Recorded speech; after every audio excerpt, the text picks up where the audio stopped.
Hello and welcome to the Thread of Gentlemen. Hello and welcome to the Thread of Gentlemen. Hola, amigos. He is back again.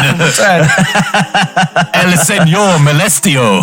It's instead of like the Z that I cut through, it's just like a fucking, like dyspraxic, like splodge cutting through something. I'm like, and then trips up as I come through. Aye.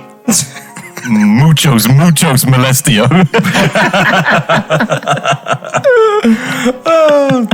How you guys doing? Everyone happy? Muy bueno. Yeah, it's been a long ass fucking week. I'm not gonna lie to you. It is. We are here. Our listeners are here because we all live fucking desperate lives, and we come together in the Church of Filth.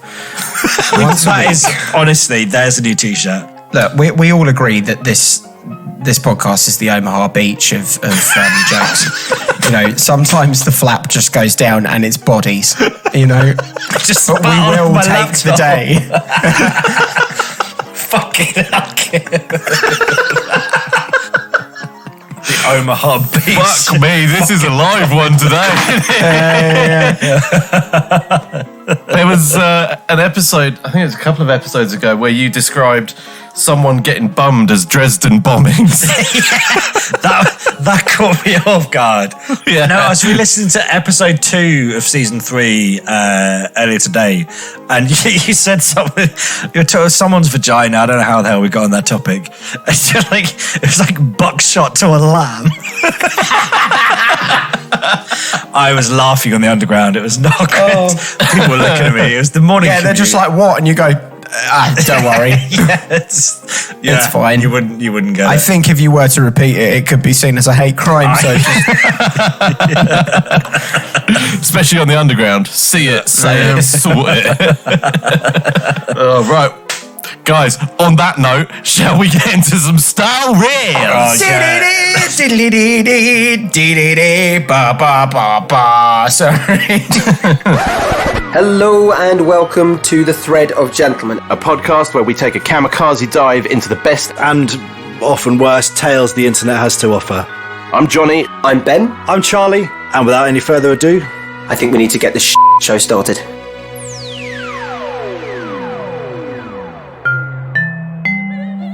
Okie dokie, right. So this one is called Pineapple Smirnoff Under the Sea from Ewan. Thank you very much for sending this one in, Ewan. Nice one, Ewan. That's a good title as well. Yeah. That's a wonderful title. But you take this fucking cacophony of nonsense away, John. Okay, so he begins. Not so long ago... Sorry. It's not me for once. Yes. Anyway, shall we? Anyway, yes, please. All right. So, not so long ago, on my friend's 15th birthday, he decided to invite everyone to a boys' weekend at his house. Nice. For privacy reasons, we will call him Brandon. And then he's put in brackets, his name is Brandon. Yes, it's catching on. Nice. See, people know, they know the score. They know what's up. Oh, they love it. So, being 14/15 asks, hang on. What are you doing listening to this if this was not long ago? It's also when you say that age, anything, it's like prefacing something by saying it's about to get weird. Yeah. For sure. It's just something about it. Like, it doesn't matter, boys or girls. You're like, oh, we were about 14, 15. And you go, I don't know whether we want to keep walking down this path. Okay, so... Being 14/15 ourselves, me and my friend group of about 5 to 6 people were quick to jump onto the rare opportunity to get drunk. I get it, we've been there, I was that kid. For sure, I get that. As we greeted him at the door, we were met with the overwhelming smell of weed, as his dad was a heavy smoker. However, being fairly innocent teenagers, we were almost immediately high just from simply the smell. Yeah.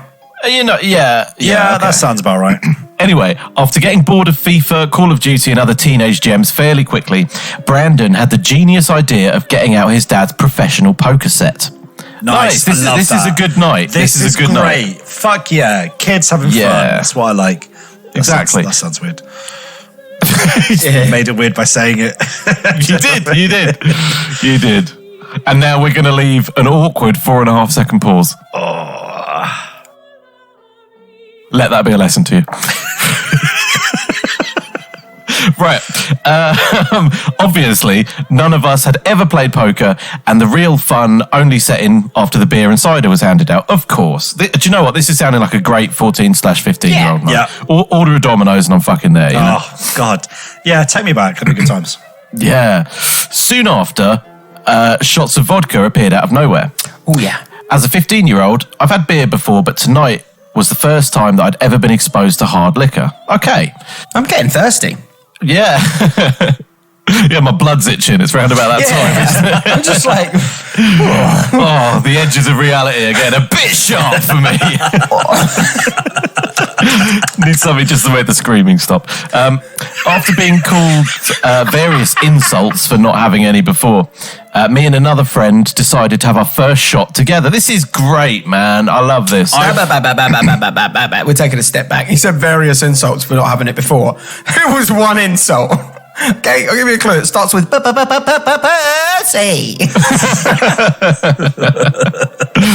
If you're 14, 15, there's only one insult, and that is your mum.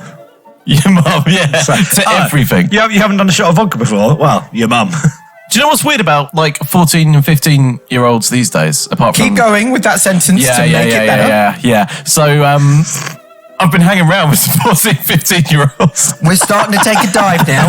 You need to come up for air, man. What's really interesting is, like, say at Christmas or birthdays or whatever, when they're opening presents, now, when they get to the gift, they all say, "Let's go!" It's the strangest fucking thing. I don't know what it's from, but multiple teenagers have said it to me. I started saying that recently. But, like, what do you mean, let's, like, go? I don't understand the context. Oh, do you mean, like, when you're just like, this thing is fucking sick, you're like, let's go? Yeah, exactly. But, like, I I'm all for it. Nah, it's fucking awesome. It's just like... Geary, your mum. Yeah?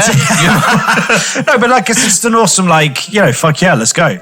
Nah. Right, yeah, you're just like, no, let's not fucking go. Let's just appreciate it in a normal way, you fucking inarticulate twat. Yeah, let's open a spreadsheet. Yeah, let's go. Yeah, you know, said exclusively by cunts. Blah, blah, blah, blah, blah. Right, so me and another friend who had never had vodka before decided we were going to do our first shot together. Big mistake. I closed my eyes, and as I tried to drink it as fast as possible, I eventually managed to swallow it without much trauma. Okay, fine. My friend, on the other hand, let's call him Adrian. He's put again, his name is Adrian. Hello, Adrian. Had hated the shot so much that he started to gag and spit. Eventually, after almost throwing up, he grabbed a glass of what he thought was water and downed a fair amount. Sadly, this was more vodka. He and everyone...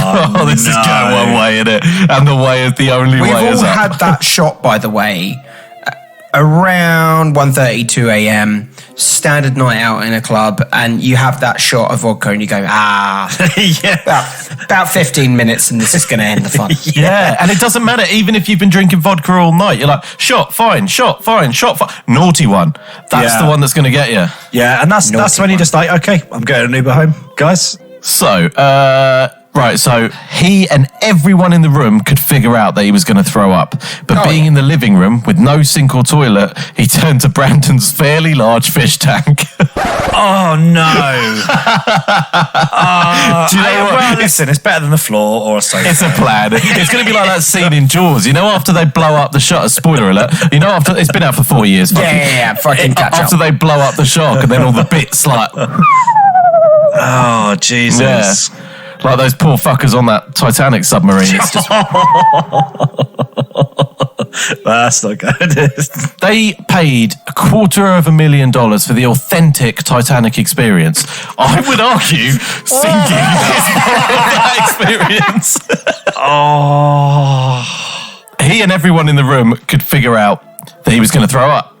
But being in the living room with no sink or toilet, he turned to Brandon's fairly large fish tank. Now, Brandon had recently been gifted with an assortment of tropical fish in what I assume was a present for this very birthday. So they ain't been there long. About to have a seafood bouillabaisse, do you know what I'm saying? With the other option being the table with the poker sets on, Adrian obviously chose the fish tank. Yeah, do you know what? Fair play to him. Yeah, you would. Now, I'm not an expert on fish tanks, but there was a a decent girthy tube that would circulate water around the tank so the fish had oxygen. And by the time Adrian had apologised and cleaned himself up, the tank started to circulate Adrian's puke. You know for a fact that the fish are like, oh, feeding time. That's ruined it even more. But then they'd be pissed. Like, you know, this guy's had a lot of vodka. I don't know what the tolerance of a fish is, but I can't imagine it's high. Fucking not great. Right, so let's finish this off. So yeah, by the time Adrian had apologised and cleaned himself up, the tank had started to circulate his puke. Needless to say, Adrian and Brandon don't speak very frequently anymore. And then he's just put at the end, P.S. Love the show. Thank you, Ewan. That was a fucking fantastic story. I appreciate that. And if you have any stories you want to send in, please send them in to stories@thethreadofgentleman.com. Professional. Follow us on Instagram, social media, and all that kind of shit. Like and subscribe. Leave a comment. Yeah. Let's go. Let's go. Let's go. I find that so insulting. I don't know why. I'm down with the kiddie winkles. Don't put that in. Okay, so for those listening at home, we were trying to do a special where we go through the Darwin Awards, which is like an awards that's basically kind of given out people that like, you know, die or nearly die in like absolutely batshit crazy ways. And it turns out our favourite ever newspaper, the Metro, has done this for us. So I'm going to go through the 9 of the best Darwin Awards. I'm ready. I'm pumped, man. Let's do it. Man doesn't understand Russian roulette. Oh, don't play games you don't understand. I mean, you need to know the rules. Yeah, you're not ready for this.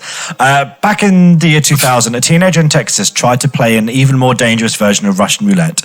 Instead of putting one bullet in a revolver and pulling the trigger, giving him a 1 in 6 chance of dying, he put the bullet in a semi-automatic pistol, rising those odds to exactly 100%.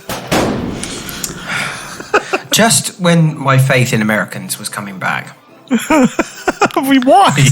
I think he just wanted to die. Do you know what fucking pisses me off about that as well? Is that Americans know their guns really well. Yeah, this guy clearly didn't. Texans know their guns really well. So I think that guy wanted an exit. This next guy did not want an exit, but he got one. Oh, let's play Russian roulette. Let me just put this fucking Gatling gun to my forehead. Let's play Russian roulette with this grenade.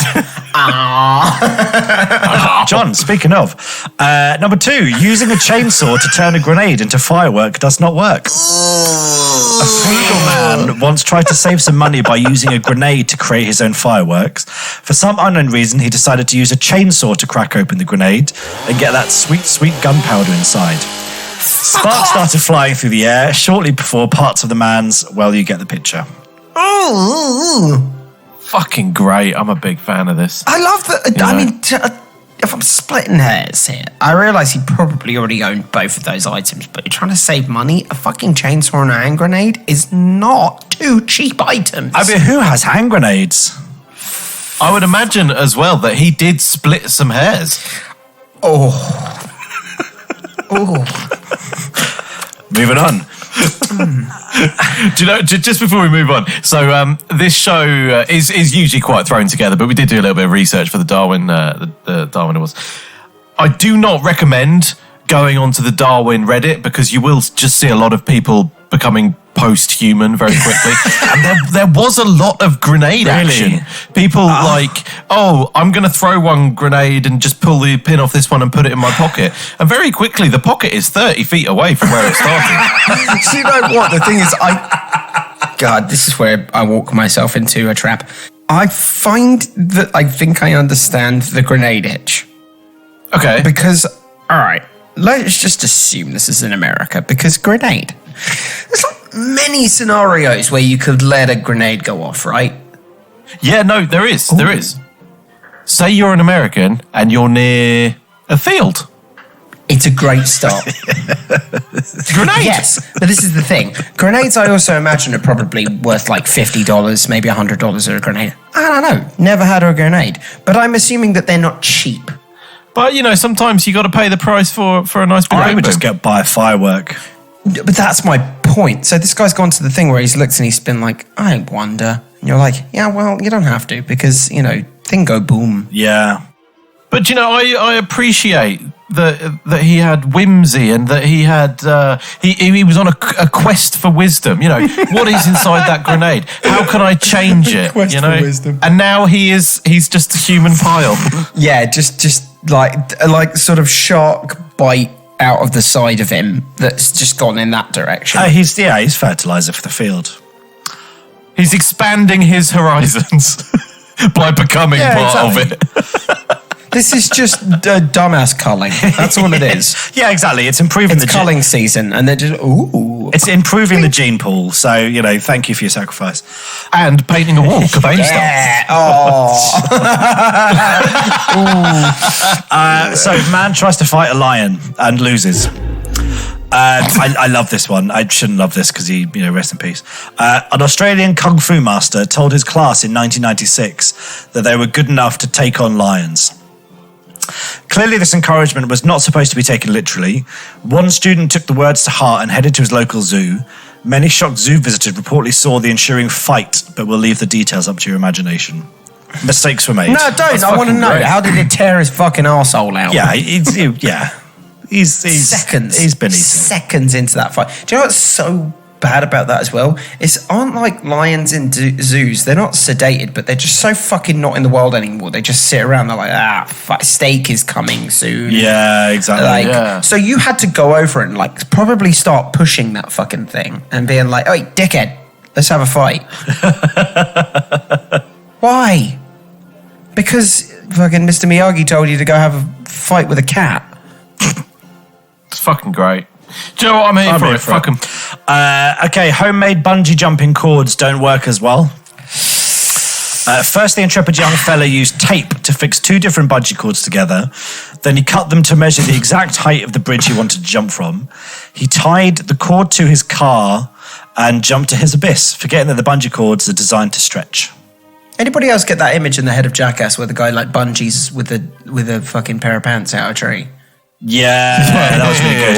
He got shitty bloody pants. a good old skid mark.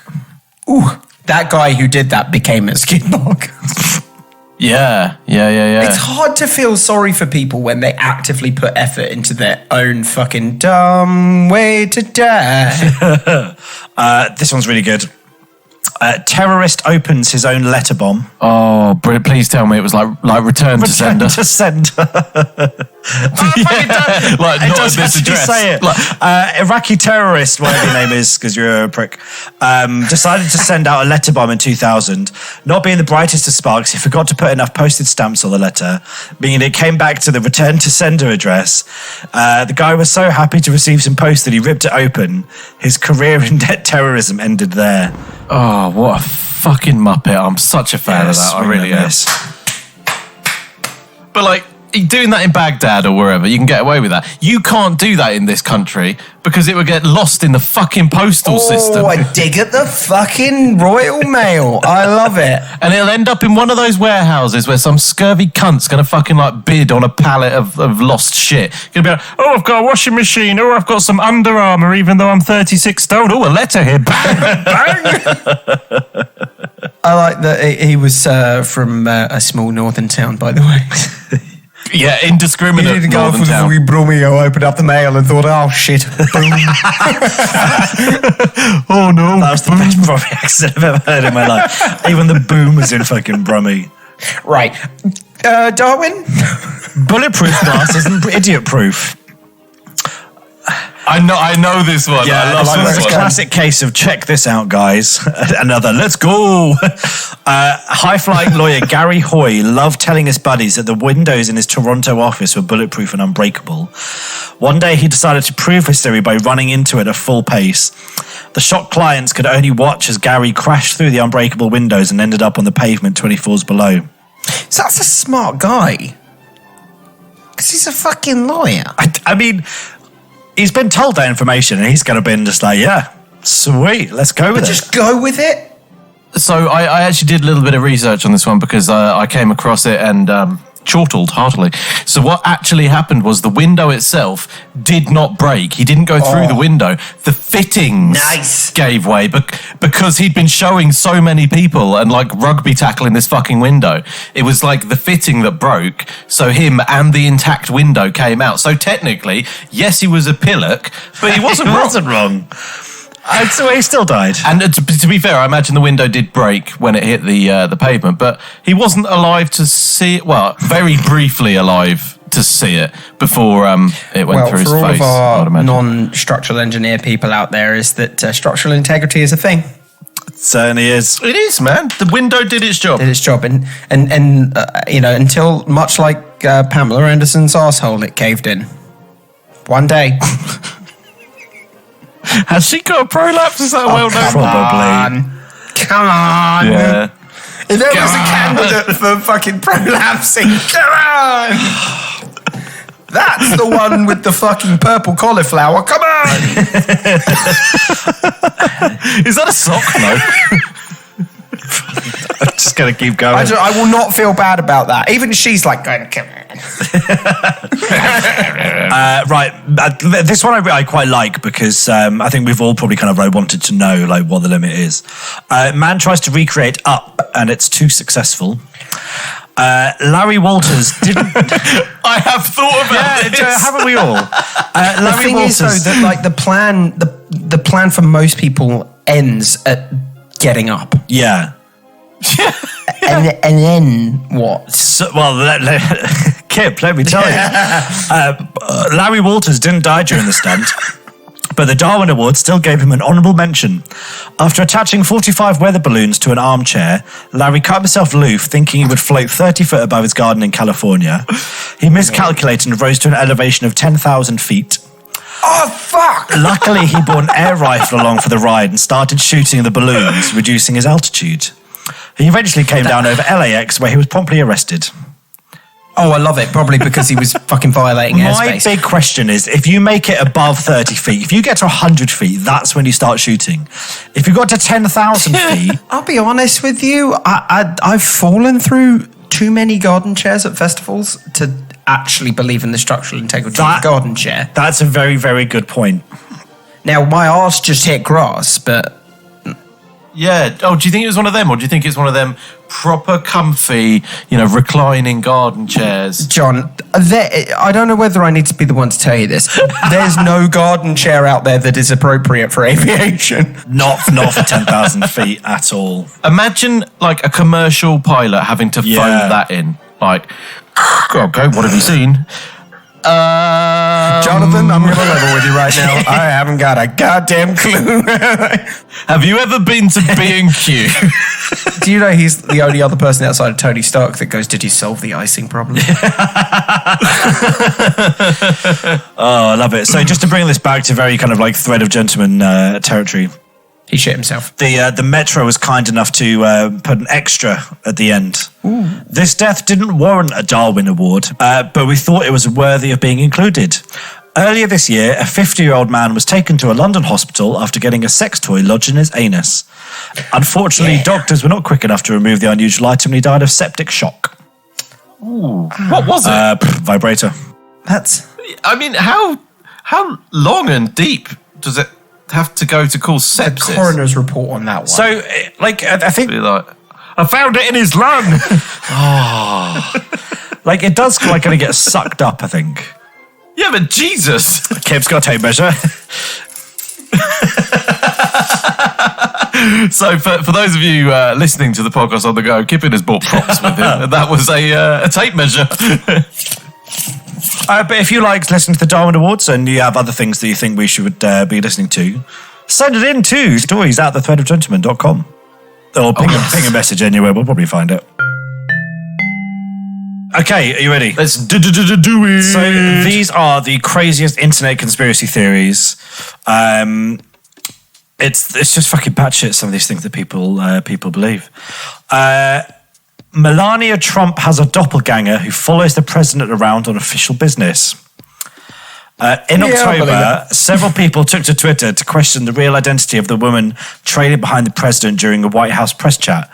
Twitter users compared side-by-side photos of the real Melania, I don't know how to pronounce the name, and the Melania double, and came to an official assessment. There's a slightly shorter First Lady lookalike. This is the problem with people. They go find random crap on the internet and they're just like, yeah, this has got to be fact now.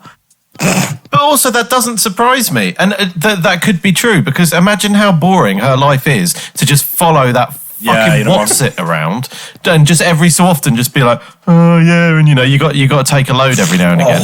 But also, there was something else that someone said, that actually her English has got worse. So when she does talk, it's like her English has got dramatically worse, which also kind of lends itself to that theory. Would do that. Yeah. She also doesn't want to do it. So just if I'm talking shit English. Yeah, when there's a lack of give a fuck, it's like, I, to be honest, respect to Ivana Trump a lot. She fucking puts herself out there and does her thing and little twirl and gets out. Whereas Jill Biden has a horrible job. She's got to fucking keep picking him up off the floor. Jesus Christ. I will say this much. For anybody that has conspiracy theories out there, the Joe Biden fucking thing, I thought him falling over for the fucking whatever time it was the other day was bad enough. I just watched an extension of that video. Which one did you... Of what happens before, when he's on stage and he fucking flops it. Which, by the way, it's hilarious that he gets up and just points at nothing on the floor as if to be like, it was that thing that did it. And he fucking... it's beforehand... It's like the thing where, he walks past the Marine who's like, go this way, go this fucking way. He does it twice on stage. He goes past the goddamn plinth and he's like, where are they putting the butterscotch candies? He's just kind of walking around. And then he walks back and then walks in front of it and you go, oh, he's fucking on another planet. He's lost it, honestly. Yeah, and then he eventually fell over. So what I love is that the media are just like, nah, we don't need him fucking looking around for a pair of shoes for 20 minutes. We'll just show the bit where he falls over. Yeah, honestly, the guy's absolutely fucking lost it. You gotta love America, man. That was your options. A guy having a stroke 24/7 or a chili heatwave Dorito. Yeah. All right, here's the next one that's just fucking mental. J.K. Rowling doesn't actually exist. Oh, man. In 2005, so,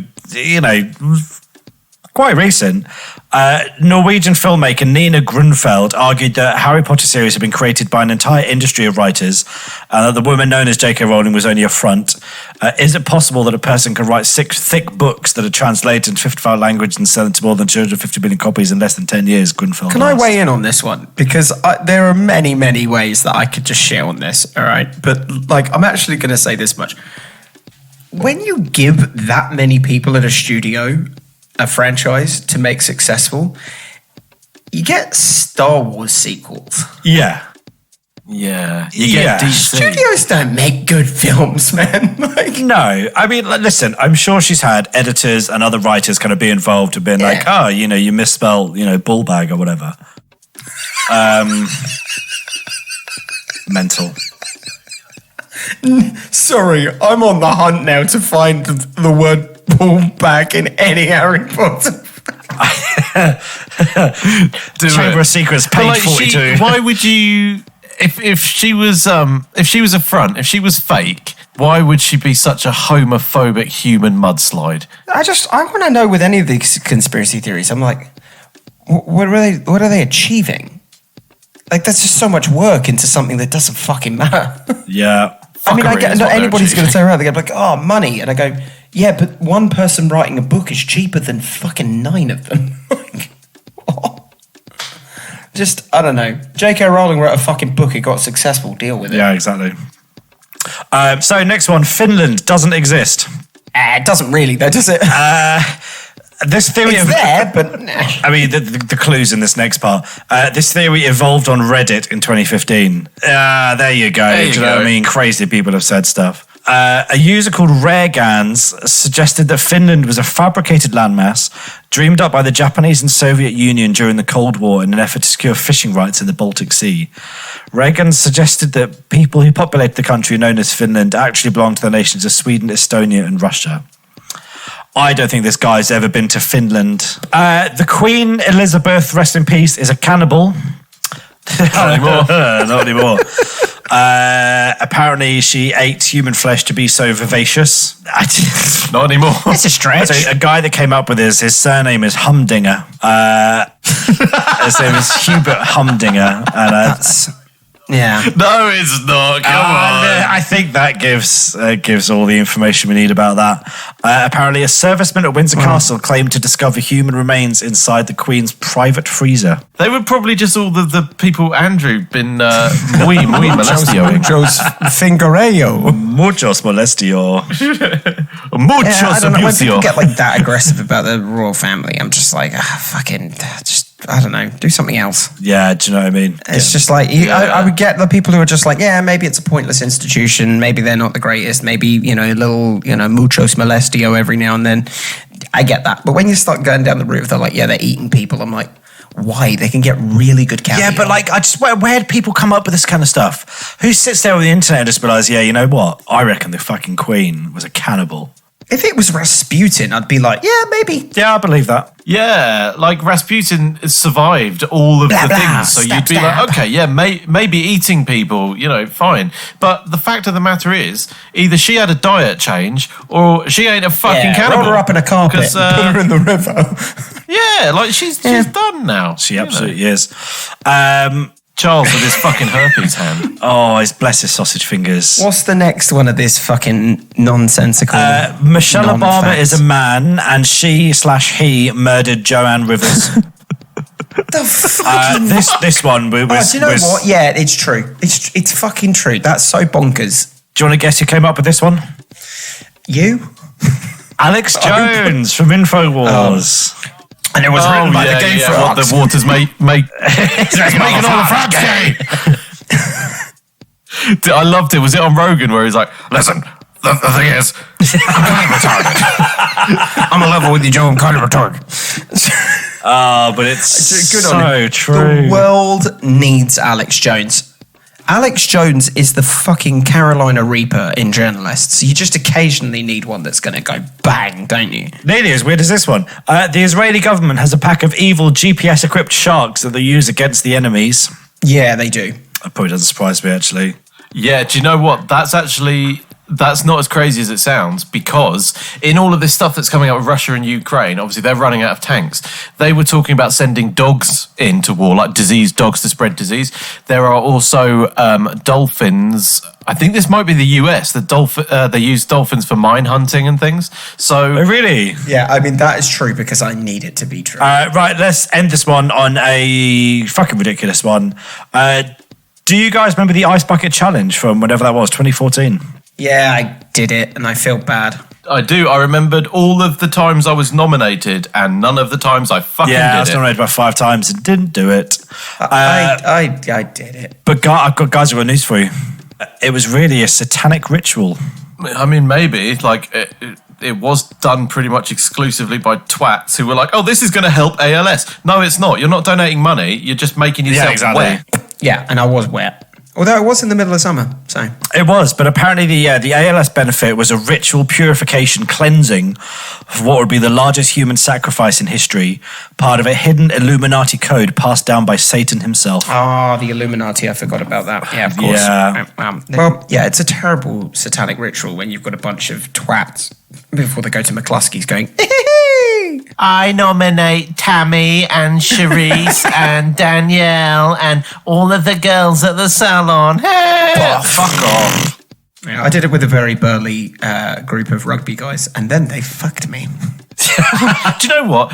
Do it with boiling water. Then I'll watch. That's a satanic ritual when the skin peels off. You know, like it's like what is it? The fucking movie in space where they find a portal to hell. What is it? Event Horizon. Yeah, there you go. It's just that kind of shit. Event Horizon, brilliant film.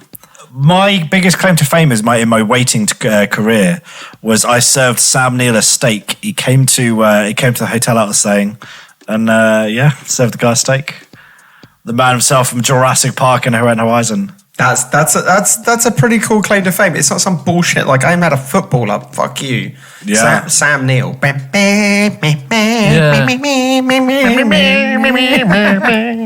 that what you did when you brought it over to him? And it was like a fucking turkey dinosaur. No, I was really afraid. I was scared shitless because I was like, oh my god, this is fucking Sam Neill from Jurassic Park. Oh my god, oh my god, oh my god. Just leave. Okay. Do you know what you should have done? What I would love you to have done is like done a quote, but from the wrong film. Like, "Hi Sam, we're gonna need a bigger boat." And you look at him like, right? Yeah, that was you, Jaws. Can you sign my cock? Is this thing on? Oh, I'm happy with the guys who kill themselves, right? But it's the people who are like, you know, Melania Trump is a lizard man, and it's also that she can sell more books to homeless people. Yeah, it's fucking ridiculous. Can she write? She can't write. I'll vote for you if you can write your name. I'm going to write my name, and it's going to be the best thing ever. And on that, yeah. Guys, right, so what's been our favourite story today, do we think? Minestrone fish tank. Yeah, it's got to be Fish Tank. Yeah, fish tank all the fucking way. But yeah, if you have stories you want us to listen to and react to, please send them into stories@thethreadofgentleman.com. Do like and subscribe and comment on Facebook and Instagram and YouTube and all of that kind of good shit. Goldfish goulash. Oh, kept to the rescue. See, I was just thinking of like a snow globe, you know, just all the bits. It's Christmas How for the satanic fish. are you to have to pick it up and slosh it? Yeah. Merry Christmas, Nemo, you Do little the ice cunt. bucket challenge with that. That would be a ritual, wouldn't it? Gentlemen, it's been an absolute pleasure. It has been an absolute pleasure. Thank you so much for listening. Send in your stories, people. Truck drivers, this is my call to you. I need stories. I need you to tell me what happens in the road. I think I know what happens in the road, and it's going to be a lot of microwaved meat, a lot of wanking, arguing about the price with hookers, even though you're just going to fucking strangle them anyway. You know. Well, before we get cancelled even more, people, good night. Thank you very much for tuning in to The Thread of Gentleman. Charlie, where can they send some stuff? To stories@thethreadofgentleman.com. Oh yes. Ciao. Adios, muchachos. Ciao. Adios.